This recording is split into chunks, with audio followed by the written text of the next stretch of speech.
Une semence qui nuit. Lévitique 19, verset 16. Tu ne répandras pas de calomnies parmi ton peuple. Tu n'ôteras pas la vie à ton prochain. Beaucoup de gens ignorent que la Bible parle beaucoup de commérage. Ce n'est pas seulement un péché mineur comme on le dit parfois. Le Seigneur nous commande, tu ne répandras pas de calomnies parmi ton peuple. Pourtant, nous avons tous non seulement entendu des commérages, mais nous les avons aussi répandus et en sommes devenus victimes. Je crois que tout cela est tout aussi douloureux pour le Seigneur.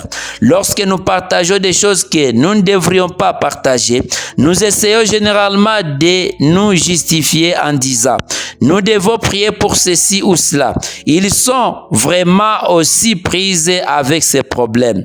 Mais trop souvent, nous partageons tout et oublions de prier. Nous justifions également les commérages en pensant, eh bien, il est important de savoir ce qui se passe. Et puis, je dois savoir prier. Cela n'arrive généralement pas. Une déclaration n'est pas forcément un mensonge pour être un commérage. Dire la vérité pour une mauvaise raison peut être tout aussi destructeur que mentir.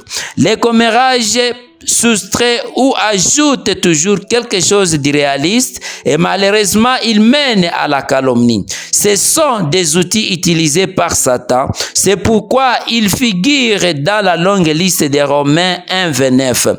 Vous souvenez-vous si vous avez déjà succombé au commérage ou à la médisance? Faites ces choses si votre réponse est oui. 1. Demandez à Dieu de vous rappeler, de réfléchir avant de parler. 2. Prenez la décision de ne plus jamais entendre ni répéter des commérages. 3. Apprenez à empêcher quelqu'un de vous en parler avec grâce et tact. 4. Prenez le temps de prier. 5. Avez-vous besoin de demander pardon à quelqu'un pour avoir comméré contre vous? Faites-le humblement. 6. Ou peut-être avez-vous été blessé par des ragots et l'amertume qui s'est emparée de votre vie a besoin d'être guéri? Adressez-vous d'abord au Seigneur et il vous donnera la force de faire le reste. Cela peut sembler une tâche immense, mais Dieu vous appelle à être des femmes saintes et irréprochables et nous devons faire tout notre possible pour être prêtres. Prions.